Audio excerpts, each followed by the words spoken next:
A very good evening and welcome to Newsline. I'll be your host for tonight. My name is Ravi Gamage.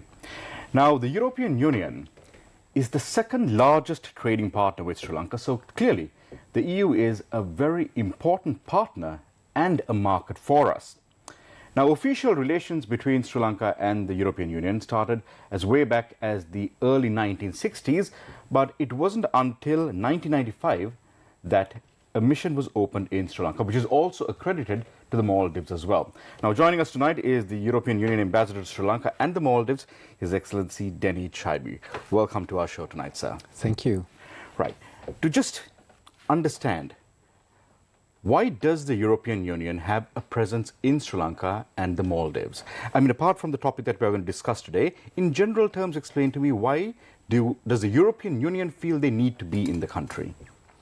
Yes, it is a question that I often hear in Sri Lanka. What is the European Union? Why do they need to be here? Is that an embassy? And it is more complicated for a nation state. So the first thing we do is to try to have political and economic relations with Sri Lanka. And obviously the member states who are here are at the forefront of this effort, but we try to have synergies and coordination on that, and we try to negotiate what is done at EU level. So for example, we have a working group on trade, and so the trade negotiation, so the tariffs that are paid by European products going to Sri Lanka and Sri Lankan products going to Europe, it is negotiated by us, and that is the famous GSP plus preference that is granted. We have a working group on development. So over the last 20 years, there's been more than €1 billion spent in Sri Lanka, all grants, no loans, nothing to reimburse, all grants, and it has been on different projects. At any point in time, we have €100 million invested in projects that we are managing, and tourism is one of these projects, but a relatively small compared to the whole range of projects. We have a working group on human rights and rule of law, where we exchange our experience on all the fields where human rights are an important factor. For example, all the diaspora of Sri Lankans in Europe, migration, how they are treated. And I think that in Europe they are treated well because they absolutely want to stay and get double citizenship. But also many other areas. We have discussed for many years the PTA, the Prevention of Terrorism Act, as a condition to keep benefiting from the GSP+. So we do all this at the level of the EU, and that's why we have a diplomatic mission here, which works in close cooperation with the member states of the European Union here. All right, fantastic. Now, a few days ago, or actually earlier in this year, the EU launched a communications campaign to promote tourism. Can you let me know why the EU is so keen on promoting tourism in this part of the world? So let's go back in time. I arrived in 2019, just after the Easter bomb attacks, and tourism was suffering already enormously. And after a few months, COVID came in. And so we gathered with the team of the cooperation section, the experts, very good team, and we discussed what's going to happen in the future and how can we help. And we could anticipate that with COVID and the Easter bomb attacks, tourism revenues in terms of foreign currency would diminish, and this would put a lot of pressure on the economic situation in Sri Lanka. So already back in 2020, we discussed this, and we decided at that time that for the next year, when there would be a recovery, we would invest in tourism with different angles, not to try to put all the eggs in one basket, but try many different things in COVID. And I think we were right, because the default that Sri Lanka has known is because of lack of foreign currency. You know, it's remittances, it's exports, and it is tourism. And tourism is the one where, you know, Sri Lankans are in control and they don't need to import that much. Because for exports, you first need to import, for example, all the yarn for the garments to be exported. So we invest in that, and we try to have different efforts. We can discuss them. And now we want to communicate about that, because now is the recovery time, and tourists around the world are ready to come back to Sri Lanka. I can see that Indians, Russians, Chinese are coming back faster than Europeans. It has a lot to do with airline proximity, easiness. But we want to do also something for European tourism to come back. European tourists spend more time, are generally more respectful, and most important for Sri Lanka, spend more because they stay. So we are looking at ways to bring back European tourists to Sri Lanka. Okay, so this is clearly not something that you all just envisaged and activated this year. This has been a long time coming. So I presume you all have a long-term vision for this as well. How do you see this panning out in the future? So we are looking really at a long-term plan, but in anything we do in Sri Lanka, we insist that it has to have the ownership of the Sri Lankans. So what we are doing is setting up all the ideas we've had with partners, but it's for the Sri Lankan authorities to move that forward. I think the best example, and I will come back a lot to that one because it's emblematic of what the EU has done, is the Pico Trail. Okay. So the Pico Trail is a beautiful walking trail from Kandy to Ella and Nuara Elia, 320 kilometers going through tea country. Okay.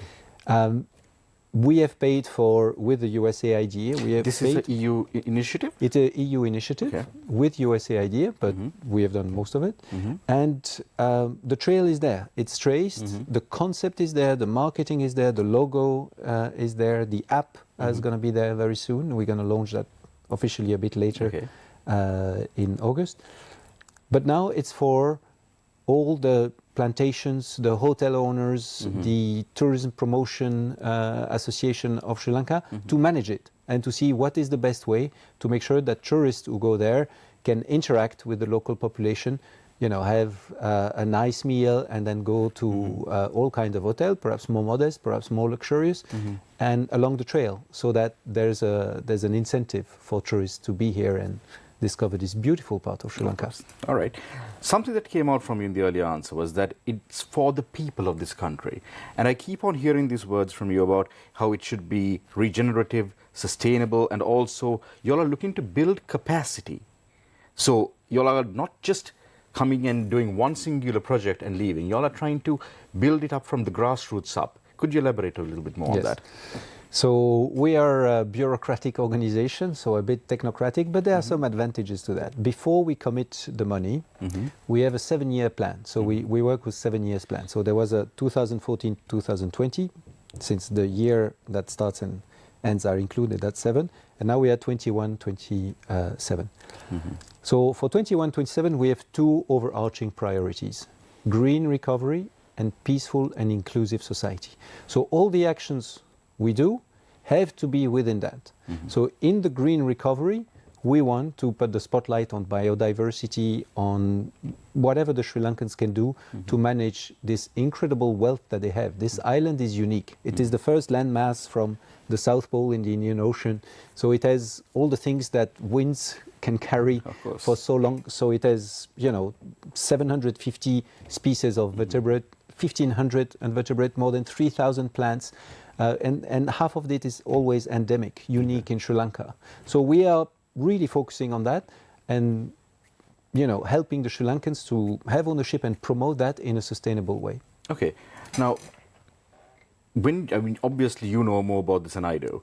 How aware are the local tourist operators or the hospitality providers about the need for regenerative, sustainable, green projects like this? Well, I think that this is part of a collective effort. Clearly you saw a gap in it, that's why you're doing this. I think also the situation has changed. You know, post-COVID is a different tourism. And perhaps not everyone has realized that.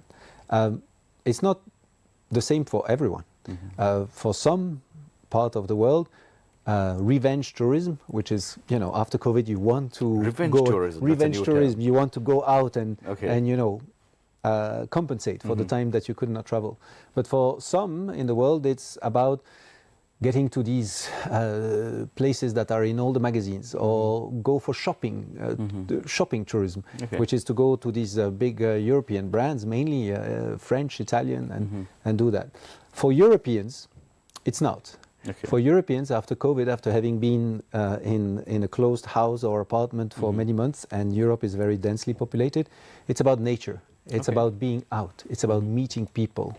It's about having the food, having no waste. That is the post-COVID tourism for Europeans.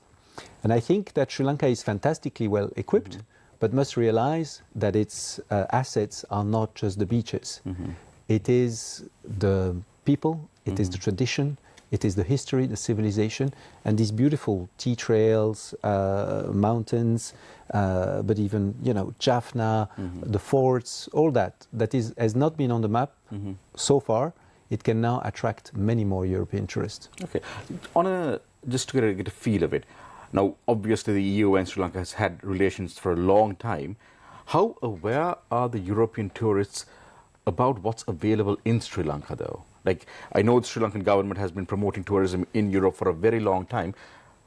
Is that level of awareness there where people come here for that specific type of tourism? No, not yet. Not yet. And to be brutally frank, in Europe, the lingering legacy of the images of last year troubles are still, more important than the Pico Trail or this kind of initiative. But that's why the EU is investing in communication campaign in Europe to change that. So we will have influencers coming that are part of our efforts. We are making a lot of public relations on this initiative. So for example, this Pico Trail was last week in the New York Times as one of the 7 best walks for 2023. And it was, with a beautiful pilgrimage in Japan.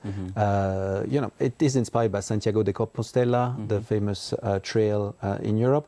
So we are getting out there, but we hope that this will not just be an EU effort for this year, but that this will be sustained by all the operators, the hotels, in the long run. Okay.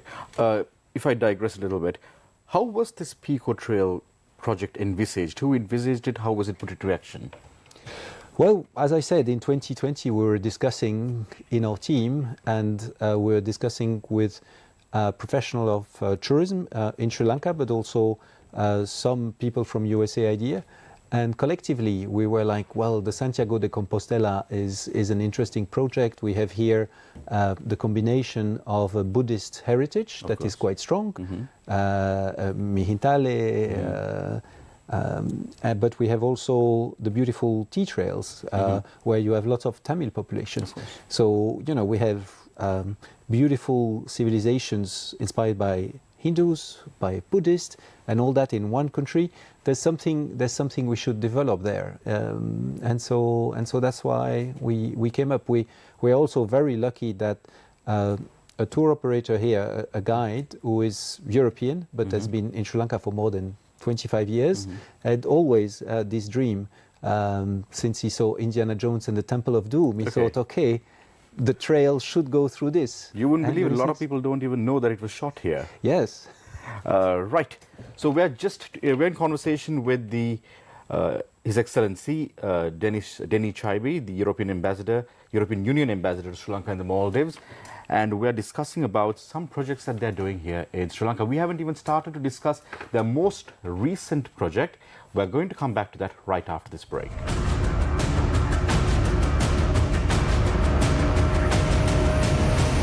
News First, Newsline. Broadcasters Guild of Sri Lanka calls on the government to immediately withdraw the Broadcasting Regulatory Bill. Committee on Public Finance approved Domestic Debt Optimization Program. Parliament debate limited to 1 day. Interest rates to drop after Debt Optimization Program, says President. Protests continue against slashing Samurdhi benefits. SLPP MP Jagat Kumara to go to court. New Air Force commander assumes duties.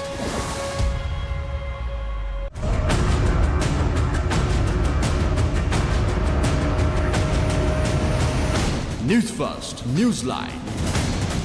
Welcome back. You're watching Newsline with me, Ravi Gamage. We're in conversation with His Excellency Denis Chaibi, the European Union ambassador to Sri Lanka and the Maldives. Welcome back, sir.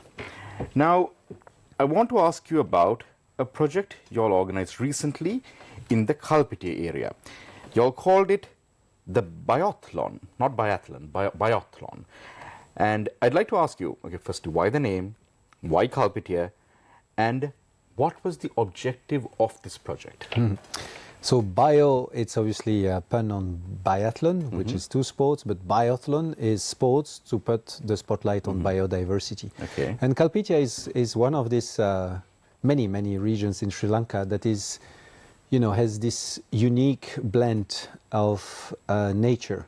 You have a fantastic coral reef, you have an incredible bird population, you have the lagoon life, you have Wilpatu. So it's one of the places in the world, not just Sri Lanka, where within less than an hour you can see the biggest mammal in the water, a whale, and the biggest mammal on earth, the elephant in Wilpatu. So, we thought this is unique, and this is also where the EU has had a project we discussed earlier, the integrated approach of the EU. So we've had a project called Colibri, which is about community livelihood biodiversity recovery initiative. So in 3 places in Sri Lanka, Knuckles, Kalkuda and Kalpitia, we have come with GIZ, with ACTED, sorry, an organization, and with local communities we have discussed how can we maintain this incredible biodiversity and its incredible natural wealth. So because we have done that there in Kalpitia, we wanted to put the spotlight on Sri Lanka's wealth in terms of biodiversity. So that was the project. So we brought famous sports people. We had 3 Olympians. It's the first time I could run next to 3 Olympians. Cricket players, rugby players. And so we interviewed them about biodiversity, and your channel did a great piece with the first mountain climber, the first woman who climbed Mount Everest for Sri Lanka, Jayanti. All right. And so she speaks very eloquently about biodiversity in Kalpitia. So how receptive were all these famous sports personalities to come and join you all in this endeavor? Well, I have to thank them. They were really, really good sports, which you would have expected. But in addition, they were enthusiastic, interested, interacting with the local community. So it was a fantastic experience at all levels. We hope that this will be done every year, perhaps with corporate sponsors or with other diplomatic missions, because it was really a very happy time. Okay. So how much of participation did you all see from the local communities, and how well was it received?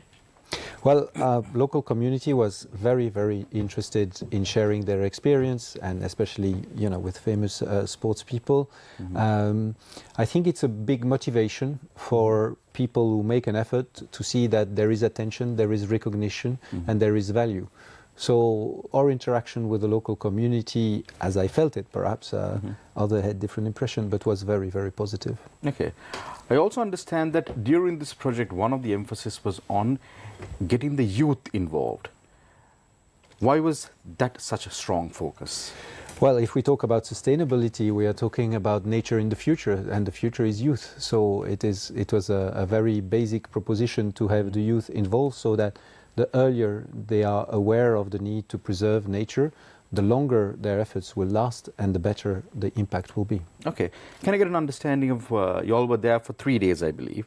What kind of activities you all engaged in, and what kind of an outcome you all got out of it? Was your objective achieved?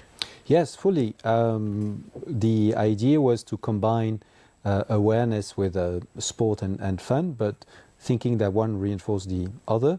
So I think we got a lot of coverage, and I thank your channel for the coverage received, but also on social networks we got really a lot of very positive comments and likes and exposure. But more than that, in the activities themselves, before going for a kayak race, we started to clean the beach. And, within 10 minutes, all the people realized that in 10 minutes you can collect more than 30, 40 so kilos. So the community came together and they collected? Community, sports people, the diplomats who were there. Every time they were doing something for the environment, and they could see very quickly the results, so that with a minimum investment you have already a big impact. Of course, fantastic. How will this initiative be promoted back home in the European Union? Well, what we want to do is show visibility.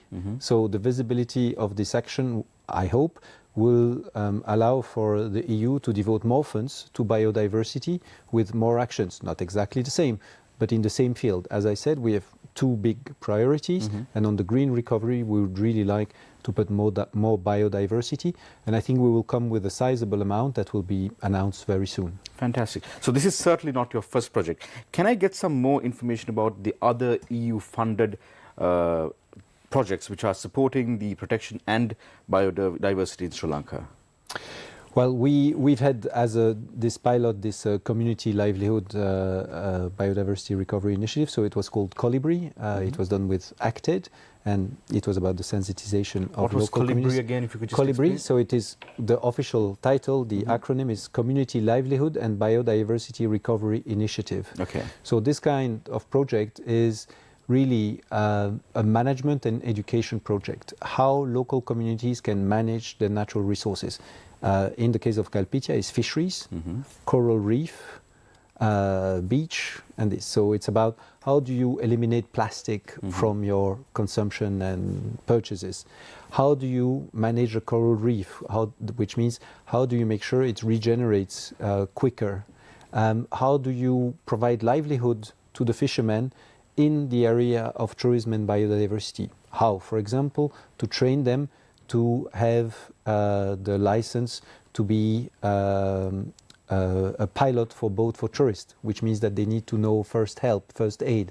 So you train them in first aid, you train them in English, you train them in bringing the tourists to spots that are interesting, such as coral reef, but giving them the instructions to make sure that they don't impact the biosystem, the ecosystem. How you train them to go and see the whales or the dolphins, but without impeding the view of those mammals. So it's all that. It's about training and management, and we're going to do many more projects. We have done a lot of things on biodiversity and tourism. So we've done ecotourism. It's not only the Pico Trail, but we have done homestay, and we have trained people. And overall, even on wellness, we've trained lots of people on Ayurveda. We did a new syllabus with the authorities, but we trained them to do Ayurveda in hospitality, not Ayurveda just for Sri Lankans, but Ayurveda for foreigners who visit in nice hotels and pay more and give more money to Sri Lanka. Sure, fantastic. Now, obviously, the local partners, the hospitality providers, tourists, they are going to receive this program really well. But what kind of support are you getting at policy level? Because I think that's really where real change starts to happen. What are your thoughts on that?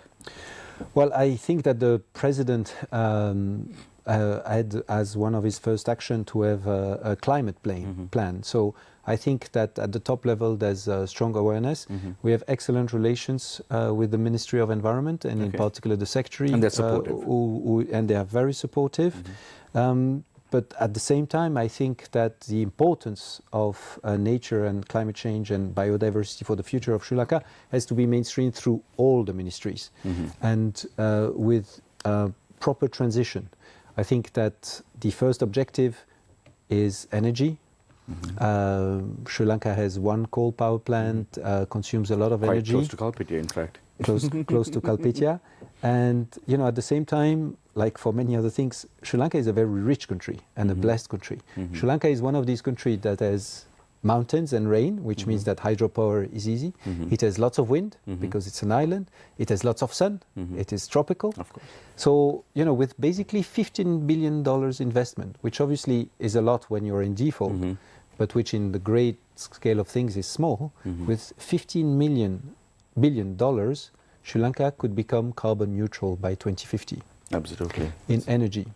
And that would be already such an advance in terms of environment. So this is one of the major steps, but many other steps can be done as long as it is mainstream. We've seen the decision on fertilizer to move from chemical to organic in one day is not possible. Of course. But to have a strategy is very important. So for example, because of the lack of fertilizer, the EU imported with the FAO chemical fertilizer, but also at the same time that we did that, we did a training program for farmers to move to organic and to produce their own organic farms and to have better technique. So that is the kind of transition where it has to be mainstreamed across all the ministries, and in this case the Ministry of Agriculture was very responsive and very happy with this initiative, but all the ministries have to think in terms of transition like that. Of course. I know you're not an expert on this, but would you, if you could venture a guess, would you say it's easier for a country like Sri Lanka, an island nation, to achieve this as opposed to a bloc like the European Union? Because you are such a large area with such diverse. Just a guess, perhaps. As I said, Sri Lanka is blessed with natural wonders and a fantastic geopolitical situation and this kind of things I mentioned. So that is the very positive side. Mm-hmm. The negative side is all transition requires money. There's climate finance. Mm-hmm. And obviously the overall economic crisis has an impact on climate finance. So the president was recently at a summit in Paris where France was looking at how we can make sure that the current economic crisis and what may be a recession in the coming months doesn't impact the money that is available for climate transition. Okay. And I think that Sri Lanka, by moving out relatively quickly, we are in the middle of the domestic debt restructuring, but so far, so good, is an example on how you can get out quickly of default and then very quickly look at green finance and attract investments, because there is money available, but it's on a kind of competitive base. Absolutely. And you need to have good project, good regulation, transparency, no corruption, tenders, not giving project to one country or another.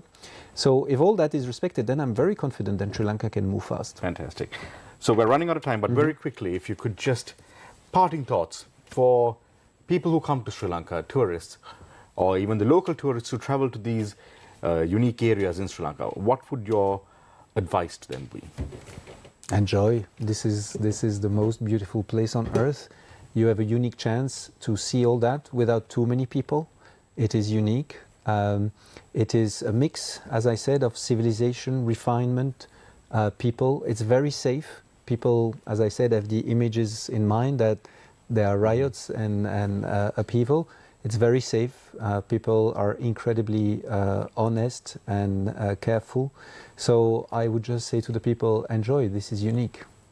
Thank you very much, Your Excellency. And with that, we're going to wrap this edition of Newsline up. So the European Union is clearly doing its part at a time when we need all the help we can get. Once again, Your Excellency, thank you to the European Union and to you being personally here and driving these initiatives for us. And with that, we're going to wrap it up. Thank you so much. Good night.